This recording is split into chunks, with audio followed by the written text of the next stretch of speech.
네, 안녕하세요. 양수민 변호사입니다. 제 10장 회사의 구조 변경에 대해서 알아보도록 하겠습니다. 네, 이 회사법과 세금에 대해 이 책으로 강의가 구성되어 있는데요. 회사법과 세금은 제 11장까지 되어 있습니다. 그래서 제 10장은 이제 마지막 장을 남긴 그 부분인데 벌써 이렇게 진도가 많이 나갔는데 계속 이렇게 온라인 수업만 돼서 좀 아쉬운 것 같습니다. 어, 뭐 이렇게 코로나 사태가 좀 진정이 되는 것 같아서 초중고들 개학을 하고 대학도 개강을 할 거라고 좀 예상을 했었는데 지금 봐서는 좀 어려울 수도 있겠다 이런 생각도 듭니다. 네, 이번 학기는 이렇게 온라인으로 끝날 수도 있겠다 이런 생각도 드는데 아무튼 뭐 저는 오프라인 한번 이렇게 만나서 강의를 좀 진행해보고 싶은 마음이 있는데 네, 그래서 그래야지 이렇게 오프라인 수업을 해야지 이렇게 얼굴도 보고 또 이 온라인에서는 하지 못하는 얘기들을 좀 해가면서 강의 진행이 될 텐데 그러지 못한 점이 좀 아쉬운 부분이 있는 것 같습니다. 네, 아무튼 이제 막바지까지 왔는데 또 이번 학기 끝날 때까지 점점점 더 나아질 수 있도록 더 잘 준비해 보도록 하겠습니다. 어, 저번 시간에 배웠던 제 9장에 대한 OX 문제를 풀기 전에 어, 제가 국세청에서 한 8년 정도 근무를 했었는데요. 그 국세청에 대한 얘기를 좀 하고 그 다음에 이제 수업으로 들어가도록 하겠습니다. 어, 이 강의 듣는 분들 중에 이제 세무학과 분들이 대다수인데 이제 이 세금 쪽 일들을 뭐 많은 분들이 하실 거라고 생각을 하고 네, 그런 소개를 한번 해드리도록 하겠습니다. 네, 국세청은 이제 국세공무원으로 이루어져 있죠. 어, 이제 국세공무원, 공무원 중에 이제 이렇게 명칭이 붙은 공무원들이 좀 있죠. 예를 들면 경찰 공무원, 뭐 검찰 공무원, 또 소방 공무원 이렇게 이제 특수 직역들은 이렇게 따로 이런 식으로 이제 명칭을 하는 것 같아요. 이 국세 공무원이 인원이 얼마 정도 될 거라고 생각이 듭니까? 어, 2만 명 됩니다. 2만 명. 한 경찰이 한 10만 정도 된다고 하는 것 같은데요. 어, 이 국세라는 그 국가 세입을 담당하는 역할을 하기 때문에 인원이 많이 필요한 거죠. 그래서 굉장히 큰 조직입니다.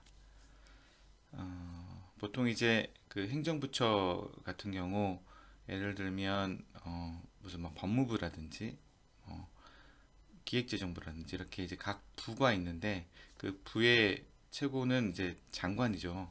이제 이런 국세청 같은 경우 국세청장은 그 차관급입니다. 차관급 이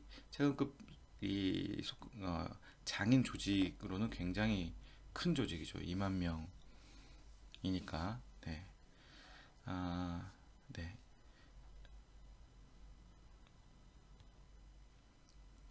네, 국세청에 어떻게 들어갔냐?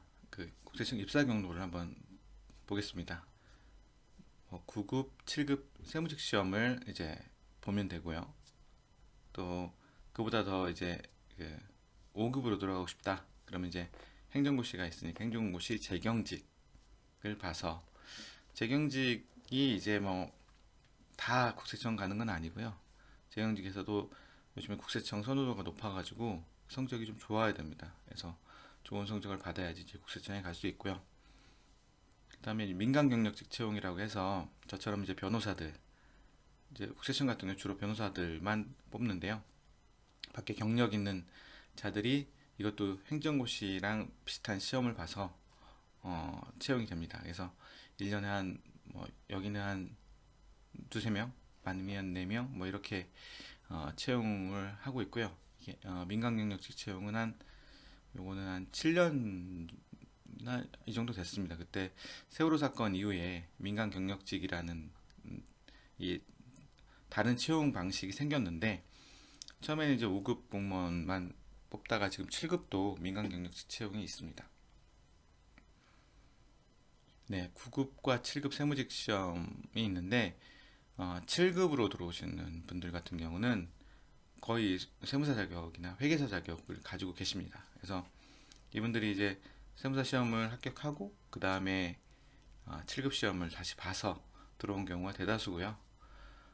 그렇기 때문에 이제 이런 이제 세무사 자격이나 회계사 가진 자격 가져서 또 전문성도 가지고 있기 때문에 어, 예전에는 뭐 그러진 않은데 점점 이제 그런 자격사들로 많이 구성이 돼 있어서 국세청 자체가 이제 점점 더 전문화 되는 것 같아요.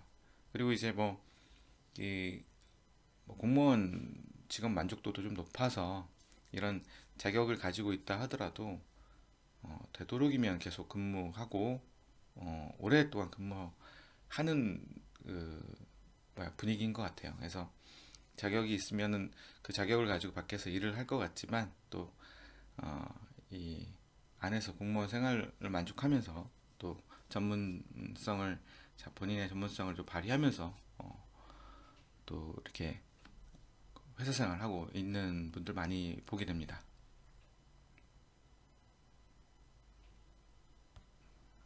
네, 국세청 조직 간단히 보면 국세청 본청이 있고요. 또 지방청 이렇게 나눠져 있고 각 지방청마다 이제 세무서들이 이렇게 쭉 있습니다.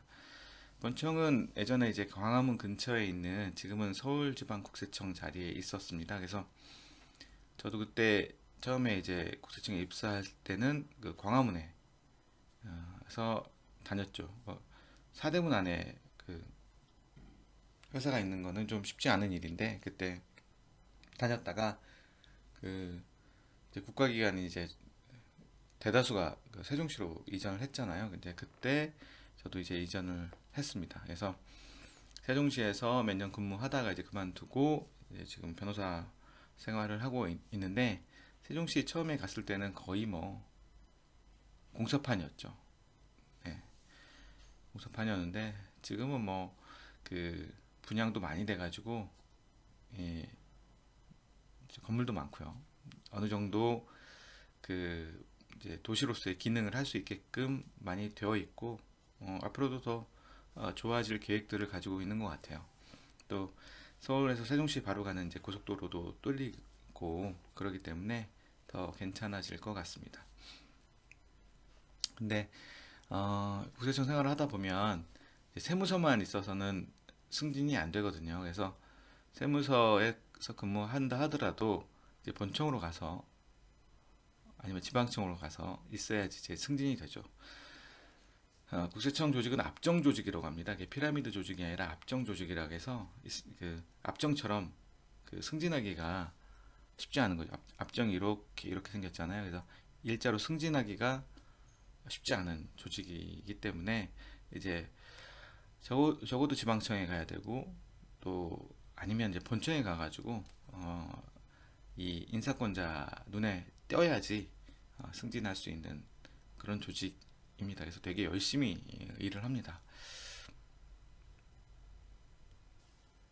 네, 조직에 대해 조금 더 보면 이제 이 본청이거든요. 이게 본청 조직이 이렇게 되어 있는데 청장이 있고 그 다음에 차장이 있고 예 보면은 여기에 이제 각 기관들이 있는데 본청에서 뭐 개인 납세국, 법인 납세국, 자산과세국, 조사국 뭐 이런 기관들이 있는데 실제로 여기서 이제 어떤 대민 업무를 여기서 하는 건 아니 이런 조직들은 대민 업무를 하는 게 아니라 이제 총괄하는 겁니다. 지방청의 뭐 부가가치세과나 아니면 그 세무서에 이제 그 통일적인 의견들을 만들어가고 지침들을 만들어가는 것이 이제 이런 곳이고요. 제가 근무했던 곳은 이제 징세법무국이라고 해서 여기 법령해석과에 근무했습니다. 여기는 어, 그러니까 국세청에서도 예규를 생성하는데 예규라는 것은 이제 이런 어떤 국가 기관이 그 기관이 그 기관의 업무를 집행하는데 이렇게 하겠다고 국민한테 알리는 거죠. 예규는 그 법이 아니기 때문에 예규를 안 따랐다고 해서 어 이제 뭐 과세하더라도 법원 가서 아 우리 과세관청이 예규에 근거해서 과세했으니까 이게 맞다. 근데 법원은 그거 예규 안 봅니다. 법원 나름대로 법에 따라서 판단해서 결정을 내리는 거지 예규가 법원을 구속할 수 없습니다. 그래서 앞에 일장에서 수업했듯이 예규는 법규성이 없는 거죠. 법으로서 기능을 하지 못하고 단지 이제 그 우리 여기 이제 국세청에서 업무 집행하는데 이제 지침 같은 거죠.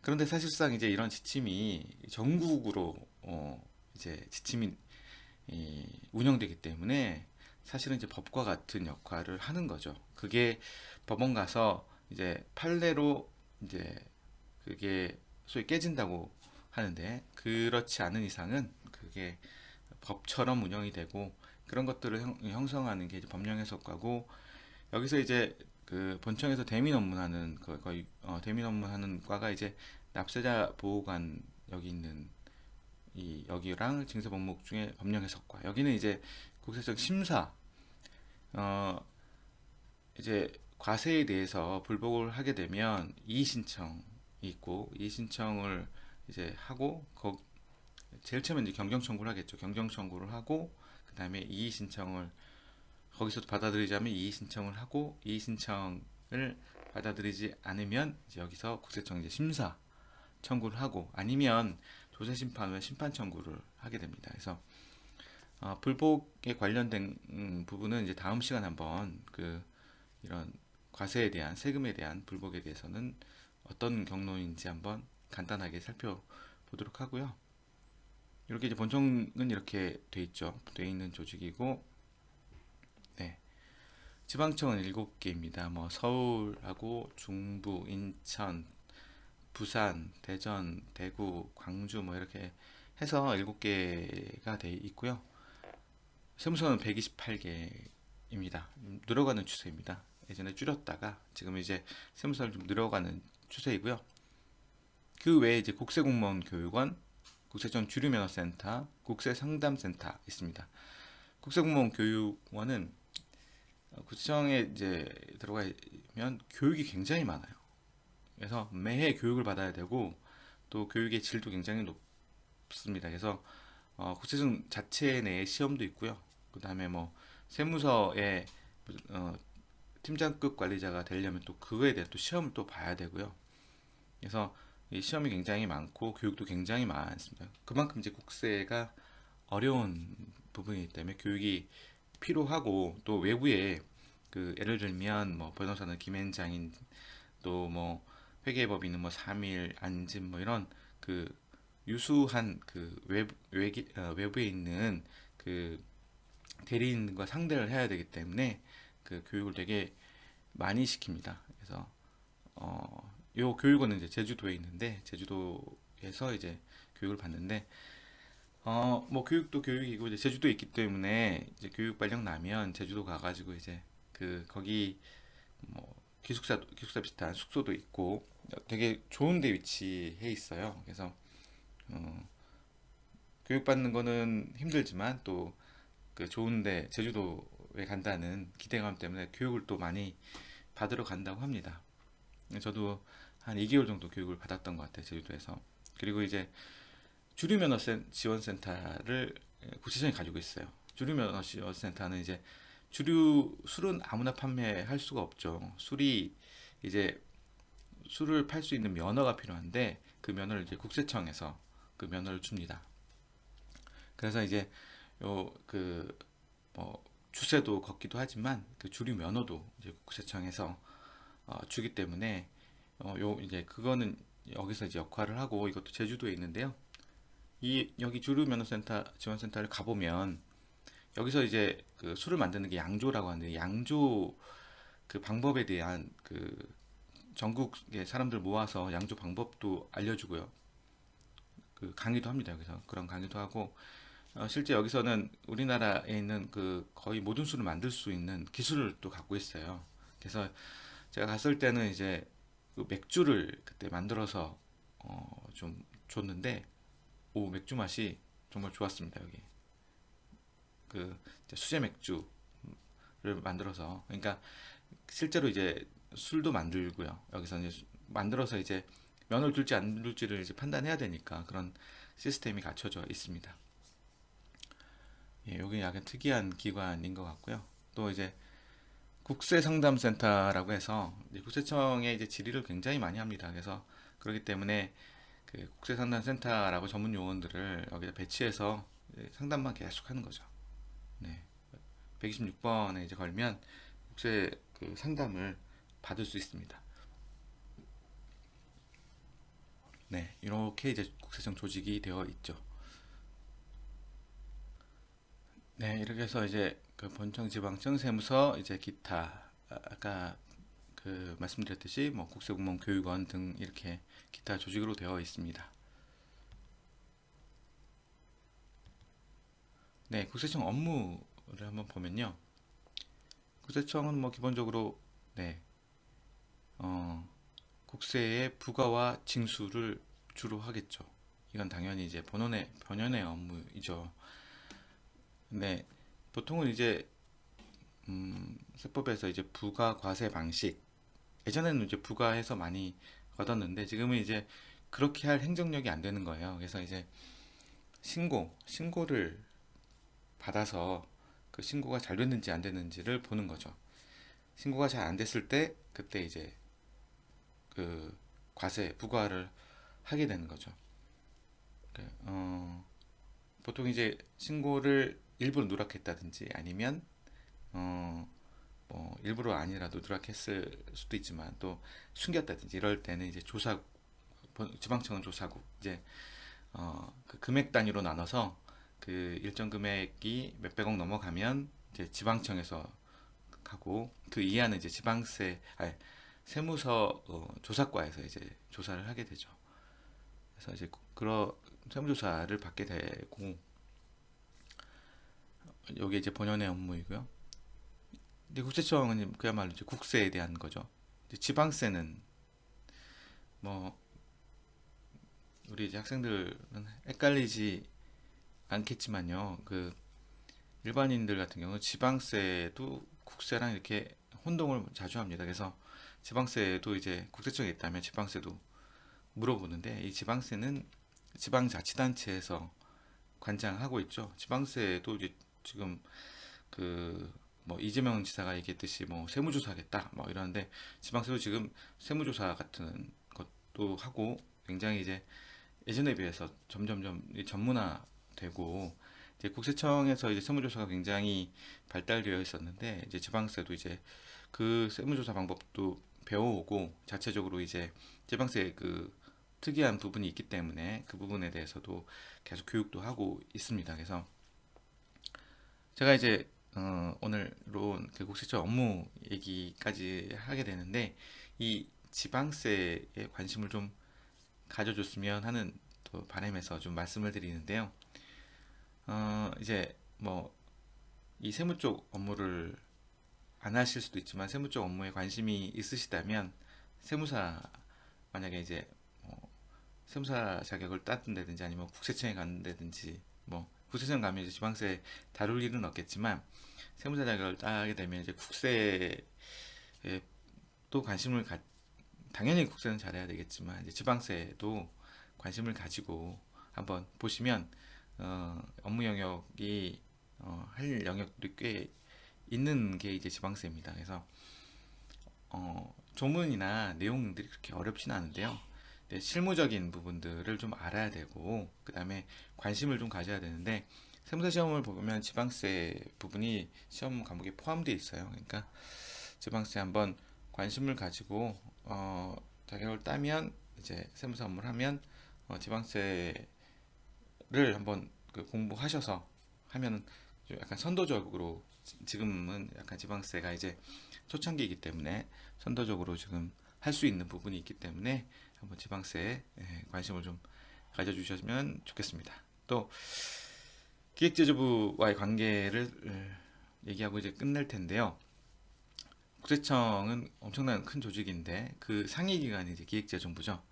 법무부는 그 법무부가 있는데 법무부 하위 기관이 어, 그 검찰청이고 또 행안부의 하위 기관이 이제 경찰청이듯이 기획재정부는 이제 국세청을 가지고 있는데 이 국세에 대해서 이제 기획재정부 같은 경우는 이제 세법을 만들고 그래서 여기도 이제 그 어떤 일관된 그 집행에 대한 것도 기획재정부에서 하고 있습니다. 하지만 이제 국세청이라는 이제 조직이 있고 국세청은 단일화된 조직이기 때문에 여기서 이제 얻는 그 국세에 관한 정보를 가지고 올 수 있어서 이제 세법에 관해서는 이제 기획재정부가 많이 도움을 받는 거죠. 근데 이제 이 지방세 같은 경우는 행정안전부 같은 경우 이제 지방자치단체가 각 이제 그 국가 소속은 아니잖아요. 그래서 그 지자체 그 지방자치단체가 다 독립되어 있기 때문에 그 국세청과 같은 일관된 게 약간은 그런 점에서 이제 어려운 점이 있는 것 같아요. 그래서 국세청과 기획재정부는 이제 뭐 기획재정부가 이제 상급 기관이긴 하지만 서로 이제 긴장 관계도 가지고 있으면서 네, 진행되는 것 같아요. 네. 네, 여기 뭐 이상의 이제 국세청에 대해서 얘기를 드렸는데요. 그 수업 들으신 분들 중에 뭐 이런 국세청에 가고 싶다 아니면 뭐 이런 업무에 대해서 좀 궁금하다 하시면 저한테 개인적으로 연락을 주시면 제가 이번에 간단하게 소개시켜 드렸지만 또 궁금증 제가 풀어드릴 수 있을 만큼 근무는 했으니까요. 그 궁금증 있으시면 연락을 주시면 제가 친절하게 네, 어, 알려드리겠습니다. 네, 저번 시간에는 이제 구장에서 사채를 배웠습니다. 네, 기억나실지 모르겠는데요. 네, 사채 중요한 부분입니다. 네, 세법 상증 이제 증여세에서도 중요하고요. 또 뭐 법인세도 당연히 중요하고 해서 사채는 그때 말씀드렸듯이 그 교재 내용이 이제 간략하기 때문에 좀 더 관심을 가지고 다른 것들을 좀 참조해서 알고 계시면 굉장히 좋을 것 같아요. 네. 지난 시간에 배웠던 내용 한번 OX 문제로 확인 한번 해보겠습니다. 첫 번째 문장 한번 보겠습니다. 사채를 발행하기 위해서는 주주총회 결의가 필요하다. 다만 이 사회는 전관의 규정에 따라 대표이사에게 사채의 금액 및 종류를 정하여 1년을 초과하지 아니하는 기간 내에 사채를 발행할 것을 위임할 수 있다. 네, 요거 맞는 문장일까요? 네, 네, 교재 272페이지를 보면 사채 발행 절차에 대해서 이제 소개를 하고 있는데요. 원칙을 보면 이제 회사는 이사회 결의에 의해서 사채를 발행할 수 있습니다. 이사회 결의죠. 이사회 주주총회 결의가 아니라 이사회 결의에 의해서 사채를 발행하고 그러나 정관으로 정하는 바에 따라 이사회는 대표이사에게 사채 금액 및 종류를 정하여 1년을 초과하지 않는 기간 내에 사채를 발행할 것을 위임할 수 있다. 네, 이 문장도 좀 기억해 주시면 좋겠습니다.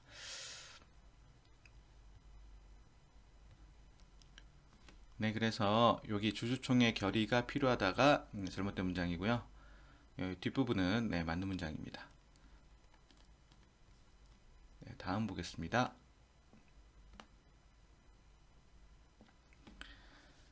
사채는 분할 납입이 가능하기 때문에 전액 납입하지 않더라도 사채 증서를 발행할 수 있다. 네, 맞는 문장일까요?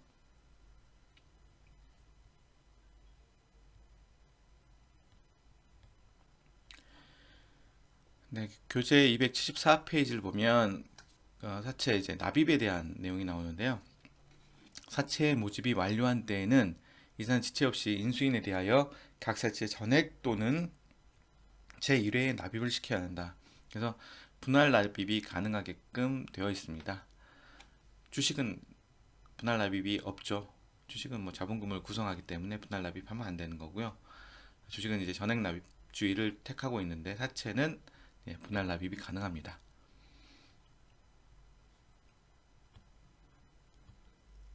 그리고 요거 이제 사채 증서도 다시 보면 사채 증서는 유가증권의 일정이고 이는 기명, 무기명 이제 구분해서 이제 발행할 수 있는데 그 발행을 보면 사채 증서는 사채 전액을 납입해야 발행할 수 있습니다. 예, 전액을 우선 원칙적으로 전액을 납입해야 발행할 수 있습니다.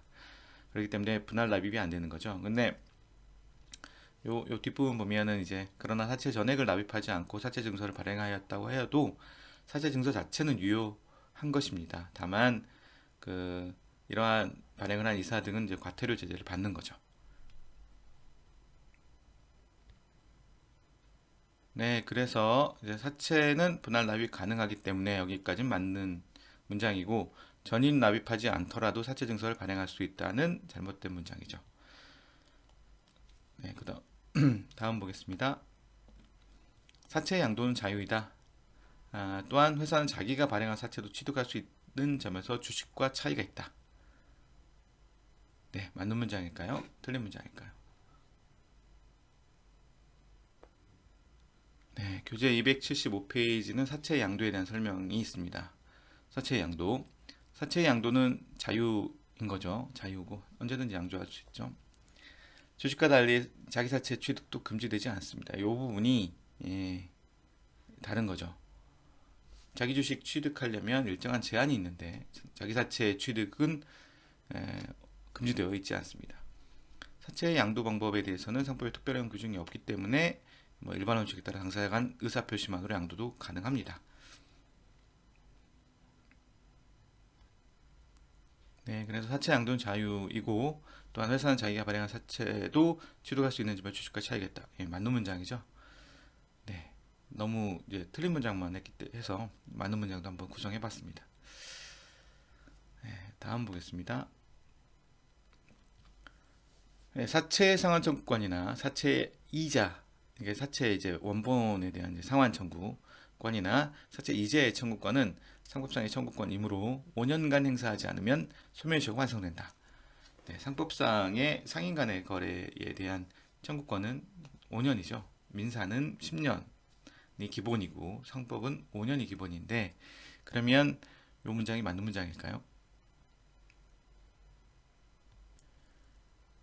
네, 그 교재 277페이지에는 시효에 대한 사채 시효에 대한 설명이 있는데요.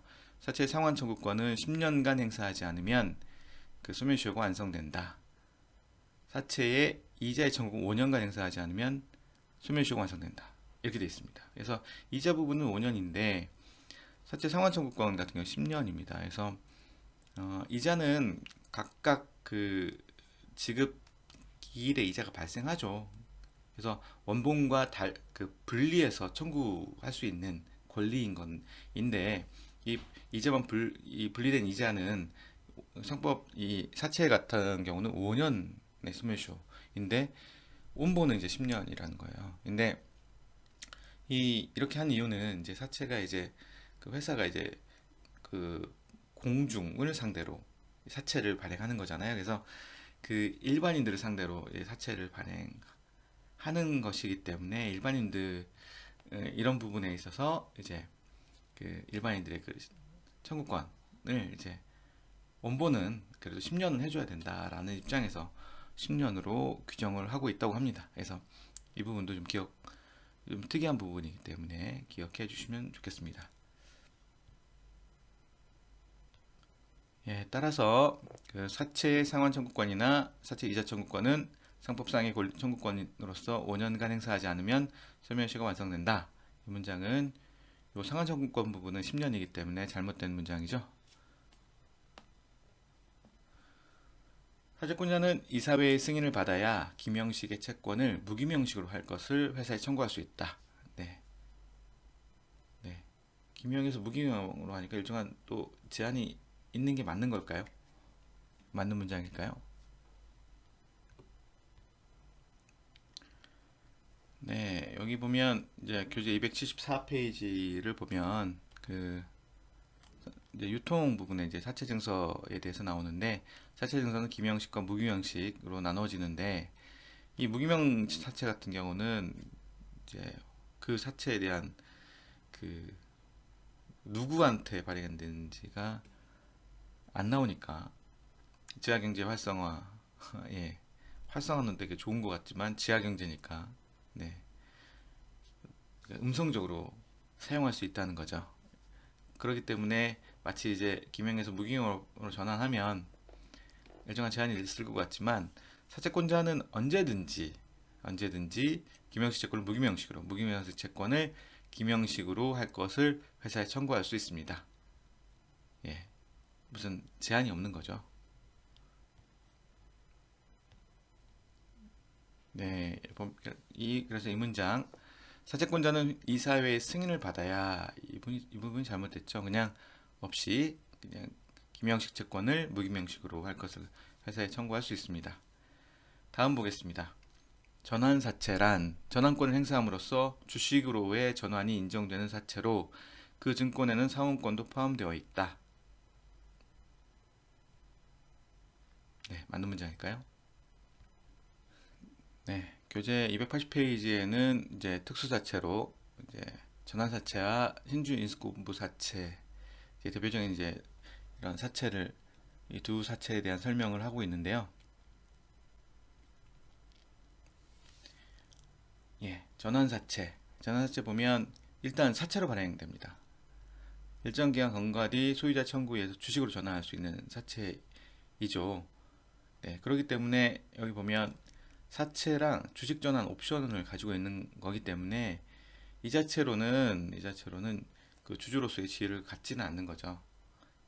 이 사채가 이제 이 옵션을 행사해서 이렇게 만기 옵션의 전환 가격보다는 주가가 더 높으면 이제 그 주식으로 이제 전환을 해서 이럴 때 전환될 때 이제 주주로서의 지위를 취득하는 것이기 때문에 전환 사채만으로는 이제 주주의 지위가 없는 거죠.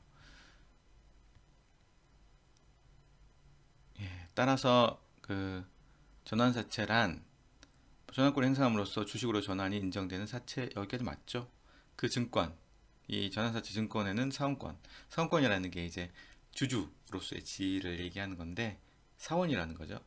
보통 우리가 얘기하는 그 회사의 사원과는 다른 개념이죠. 주식이라는 게 성법에서 얘기하는 주식은 그 주권을 얘기하지 않죠. 그 종이를 얘기하지 않습니다. 성법에서 얘기하는 주식은 주주로서의 지위를 얘기하는 거죠. 주주로서의 지위, 주식이라는 거는 주주로서의 지위를 얘기하는 거고, 여기 사원권도 일반 회사원 그런 게 아니라 이제 주주로서의 권리를 얘기하는 거죠.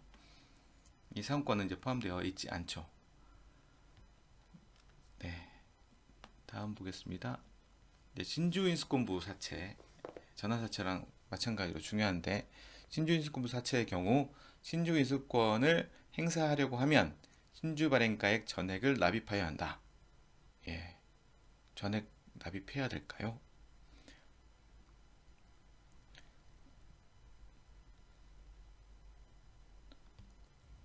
네, 교재 284페이지를 보면 신주인수권부 사채에 대한 설명이 나옵니다. 신주인수권부 사채라는 것은 사채권자에게 일정한 기간 내에 사채를 발행한 회사의 신주인수권, 이제 워런티라고 하는데 이거를 신주인수권이라는 게 부여된 사채를 의미합니다. 전환사채 같은 경우는 주식으로 전환됨에 따라 사채가 없어지지만 신주인수권부 사채는 사채로 존속하고 신주가 발행되죠. 그래서 이제 그 신주에 대해서 납입을 해야 되는데 그 전액을 납입해야 되느냐라는 게 아까 OX 문제잖아요. 네, 요 인수와 납입에 대해서 나오는데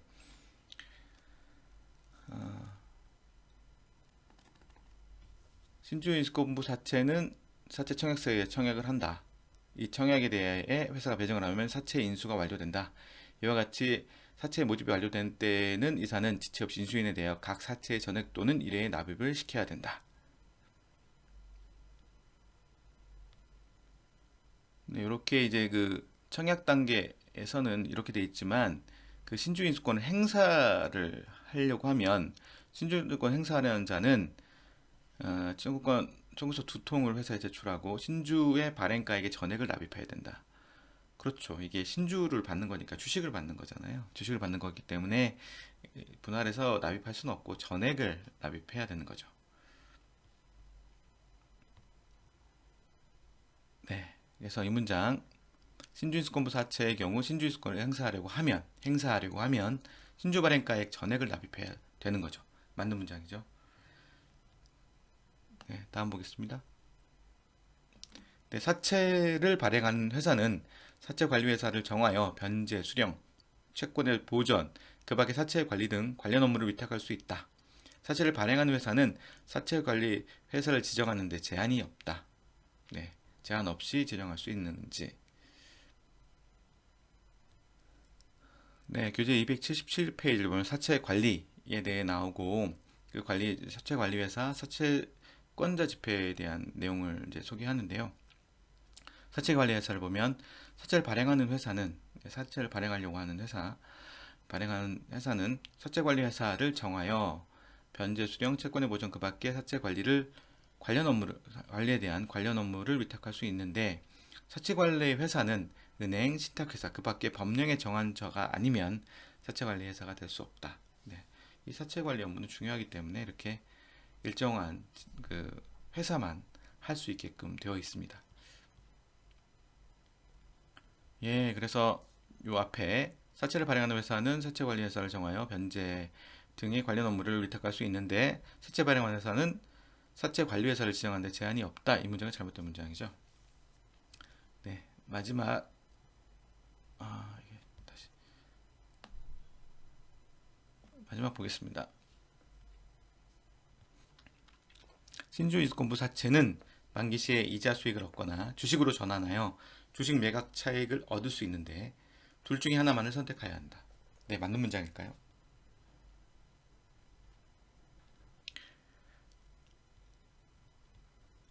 네, 교재 281페이지 각주 부분을 보면 전환사채는 만기 이자 수익을 얻거나 주식으로 전환하여 주식 매각 차익을 얻을 수 있는데 둘 중에 하나만을 선택해야 하는데 반해서 신주인수권부 사채는 채권을 그대로 가지고 있으면서 미리 정해진 가격으로 주식을 인수할 수 있는 권리도 함께 가지게 되는 점에 차이가 있다. 이렇게 돼 있죠. 요 이제 그림을 보면은 아까도 봤지만 그림을 보면은 잘 나와 있죠. 그래서 전환사채 같은 경우는 이자 수익을 얻거나 아니면 주식으로 전환해서 주식 매각 차익을 얻을 수 있는데 신주 인수권부 사채는 이제 채권도 갖고 있고 신주 인수권한도 갖고 있는 게 되죠. 이 점에 차이가 있는 거죠. 네, 그래서 여기 신주 인수권부 사채는 만기 시에 이자 수익을 얻거나 주식을 전환하여 주식 매각 차익을 얻을 수 있는데 그 아니라 전환사채 얘기를 하는 거죠. 네, 잘못된 문장입니다. 네, 이상으로 OX 문제 마치고요. 제 10장 나가겠습니다.